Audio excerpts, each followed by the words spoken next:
Wonderful occasion. This auditorium seems to be filled with life, positivity, energy. And when we talk about sustainability, well, there's a lot of definition which has already been shared. All of us will agree that sustainability is all about life. It's about existence, isn't it?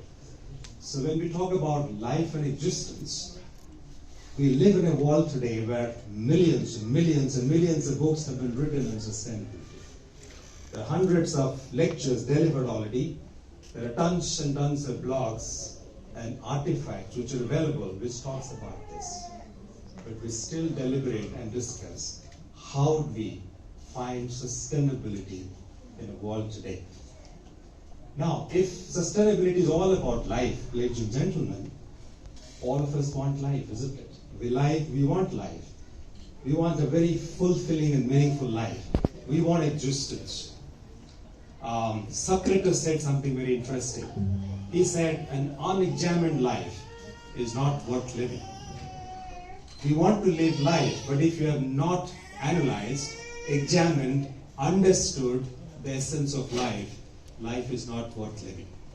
Now let's talk a little bit more about it. I'm just trying to pick up the thread from the previous speakers and build on what they have already deliberated on. There is a very interesting quote.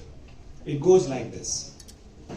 What we take from this world is livelihood. What we give to this world is life.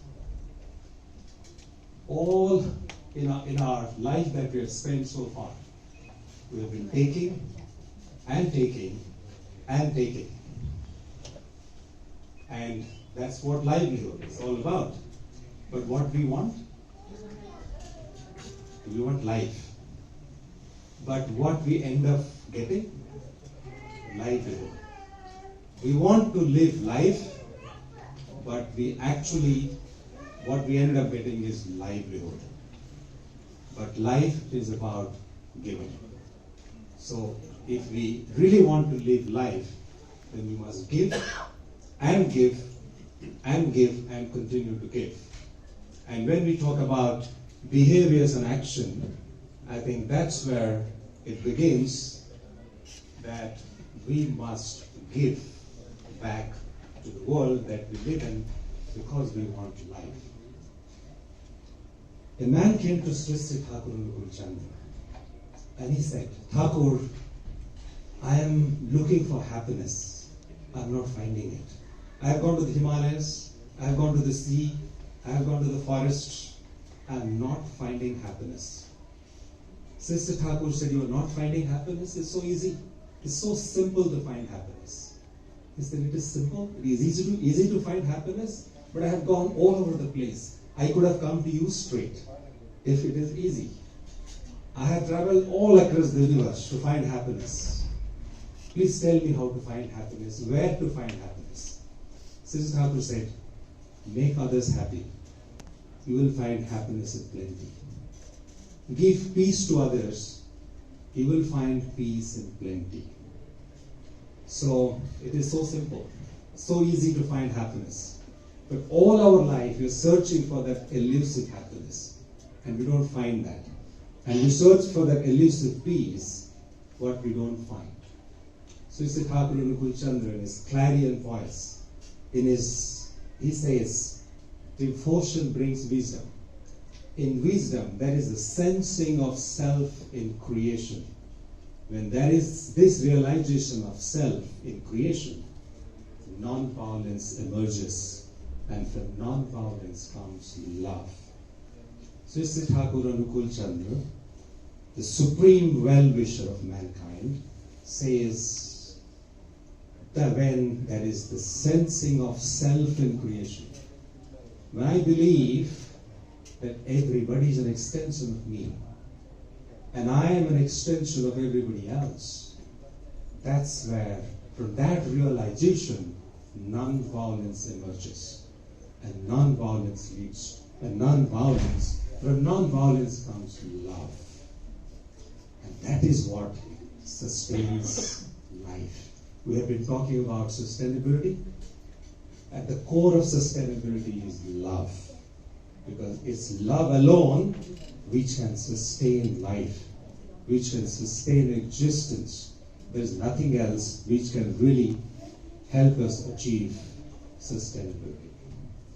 A bunch of people in those days, in the pre-independent India, who accepted Sri Sri Thakur and Anukul Chandra as their living ideal, they used to go around different parts of country to talk about humanity, brotherhood, to spread the message of being and becoming as propounded by Sri Sri Thakur and Anukul Chandra. On one occasion, a bunch of these devotees decided to go about propagating the message of Sri Sri Thakur and Anukul Chandra in the eastern part of India. When they were going out, Sri Sri Thakur and Anukul Chandra asked them to take with them a young man who came from a village, a petty singer from a village. And that man looked like a villager who looked wearing shabby clothes, dirty clothes. He did not look like a sophisticated, polished man. This bunch of people are not very happy because Thakur had asked them to take this man with them. But they had no choice because their master has already told them to take this young man with them. Willy-nilly, they decided to take him. After a few days, when they were moving around different parts of eastern India, they figured out that this man also had the habit of stealing things. He was a petty thief. So he was kind of taking us, stealing things from the members of the group. They got furious. They got very angry. They threw him out of the group, and they continued the journey. And after about 2 or 3 weeks, they finished the mission. They came back to Sri Sri Thakur, to the ashram. They were excited, eager to talk to Thakur about the beautiful mission they were on, how they reached to thousands of people, spreading the message of love, humanity, brotherhood to everybody. The Sri Sri Thakur is not showing any interest in listening to them. A few days passed, but they were still eager and waiting when Sri Sri Thakur and Anukul Chandra be willing to listen to them about the mission on which they had went about. One day, Sri Sri Thakur asked them, "Where is Birju?" Birju was that young man. They had thrown him out of the group. They said, "Thakur, we asked him to leave the group." Thakur said, "Why? What happened? Why did you throw him out of the group?" One of the devotees said, "Thakur, he was a petty thief. He was stealing things. So we thought we must throw him out." Thakur said, Thakur looked, his face turned pale. He was looking very, very sad. He said, "You are going all over the world, spreading the message of humanity and brotherhood. You could not adjust a single human being. You could not keep a young man with you, and you were going and spreading the message of brotherhood."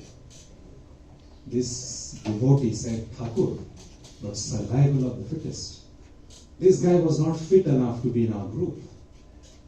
Thakur became quiet. He said, "Survival of the fittest? First make the unfit fit, then only you will survive. Make the unfit fit, then only you will survive. Make the incompetent competent, then only you will survive. Make the inefficient efficient, then only you will survive. Otherwise, whether you will survive or not, there is a big question mark." So at the core of survival, at the core of sustenance, is the same thing. If I really want to survive, I must make others survive. When there is a mosquito biting my forehead, my right hand goes and drives it away. The mosquito comes again, my right hand goes again. The mosquito comes again, then my right hand goes again. The right hand, not even for once, asks, "Why should I do this? The mosquito is biting the forehead. Why should I bother about it? Mosquito is not biting me." The right hand never says that. It never says that because it knows that my interest, lies in the interest of the forehead. If the forehead is in danger, my existence is also in danger. So, because each organ of the body believes that their interest lies in fulfilling the interest of the entity of the body. That's why everybody is working in absolute harmony and cohesion to make sure that they protect the existence of the body. Similarly, if each one of, and the right hand believes that the forehead is an extension of me. It is not separate from me. Exactly the same way, if you all believe that each one of us is an extension of each other, Sri Thakur calls it sensing of self in creation. Sarva bhut mein atma bhut. Realizing yourself, feeling, sensing the self in every existence, animate or inanimate, living and non-living. When that sensing of self in creation comes, sustainability becomes natural. It becomes spontaneous, because all of us want life. But what we run after is livelihood. We don't run after life. That is possible when we have a common love center in our life. You know, if you want to build a wall, if you just keep putting one brick after other, we cannot get a wall. To get a wall, we need cement. Cement will bind the bricks together. Similarly, if human beings stay together, we cannot create a community, we cannot create a society, we cannot create a humanity, we cannot create the world. To bind all the humanity together, we need that cementing factor.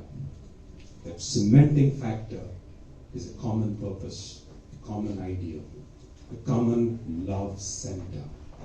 And such a love center, such a personality who is the supreme well-wisher of the mankind. That personality is called the living ideal, the master, the guru, the teacher of life.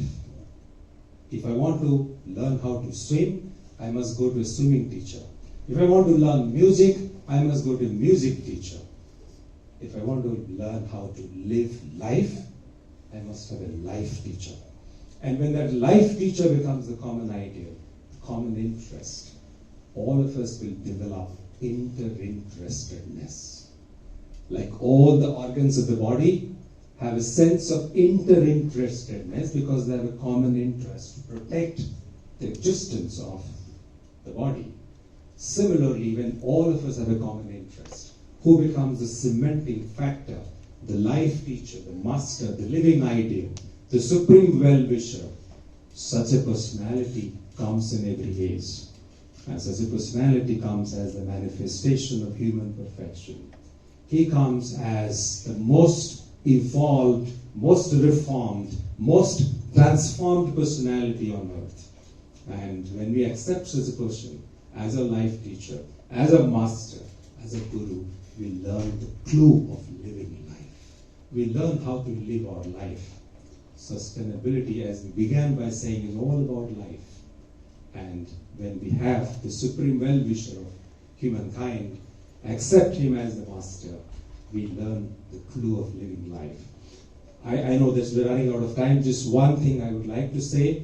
Sister Thakur Anukul Chandra says there are 5 things that are enemies to our life: death, disease, disintegration, poverty, and ignorance. If you really want to drive sustainability, these are the 5 factors which come in the way. If you can fight a war against these 5 enemies, if you achieve victory over these 5, we can achieve life, we can achieve sustainability. Talking about one of these 5 enemies, one is disease. Sister Thakur says disease means absence of ease. Absence of ease is disease. Essentially, and he explains what is absence of ease. He says each one of us have got that vital energy which is making us mobile. We are in a state of motion because there is a life energy which is operating within us. When there is an imbalance in the life energy, vital energy, we get disease. He says if you get the balance in the life, in the vital energy, you will be able to get rid of disease. Similarly, when the vital energy which is within us, when we integrate that vital energy with the cosmic energy, which is driving this universe, through the process of meditation, we can actually understand the true meaning and essence of living life. I know, absolutely running short of time. Dr. Prakash, no wait, you're being very responsible in being conscious of the time. But I actually have a question for you, and I'd like to be the irresponsible host here. You talked about Sushi Thakur as the common ideal, but then if the question may arise. Example that I was sharing, all the organs of the body has one common purpose, to keep the existence intact. But the mouth eats and the ear listens. The ear doesn't eat, the mouth doesn't listen. But they have a common interest. The common interest is to protect the existence. Similarly, if you have a common ideal, we don't have to become homogeneous, because each one of us have our unique instinct, individuality, distinctiveness. Common ideal, like Sri Thakur Anukul Chandra, generally are referred to as fulfiller of instincts, because each one of us are distinct. And so Sri Thakur Anukul Chandra says that if you are, before I talk about it, I remember a quote from Einstein. He says, if you judge the ability of a fish, if you judge a fish by its ability to climb a tree, the fish will live all its life believing that it is stupid. So he says education should be based on distinctiveness. Common ideal like Sri Thakur Anukul Chandra fulfills our instinctiveness. He says a jackfruit tree should bear only jackfruits, not mango. And we do not expect a mango tree to bear jackfruits. He wants a mango tree should become a better mango tree, and a jackfruit tree should become a better jackfruit tree. That's how the distinctiveness of each individual, each entity can flourish. I hope I answered the question.